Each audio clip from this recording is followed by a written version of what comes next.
Good morning, everyone.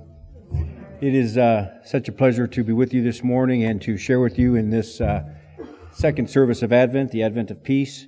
Our theme this morning is prepare. And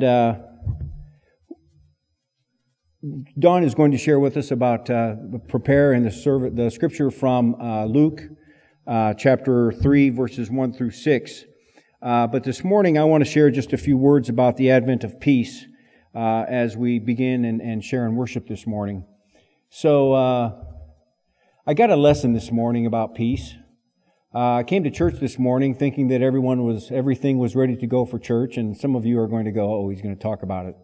Yes, I am, because it was such a lesson in peace for me. Several things didn't go right this morning. Most of them were my own fault, and I was not at peace.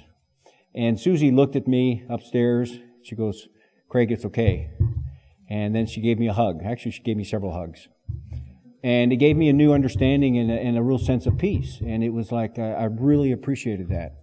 And one of the things that didn't go well were the bulletins. I actually do have a bulletin. It looked really nice. But we're not going to have bulletins this morning, but I think you'll be able to go with the flow and everything will be fine. But it was upsetting as things one after the other didn't go quite right, and I forgot to get things done as I should have gotten things done ahead of time, and all those kind of things going into presiding and planning a worship. And so then finally sitting upstairs with Bonnie and Susie and I, Susie said, let's hold hands and let me say a prayer. And so I was reminded in that prayer, and I'm reminded over and over again of how we find God's peace in each other. We find God's peace in each other. We find it through God's Spirit. We find it in community. And so I was reminded of that very humbly this morning as a number of people had every right to be upset with me, and they may be, but they've hidden it well. But nonetheless, we are going to have a very rich, I hope, and beautiful worship service this morning. I would like to share with you for a call to worship from Psalms 136. This is the beginning of Psalm 136. It says, "Oh, give thanks to the Lord, for He is good, for His steadfast love endures forever.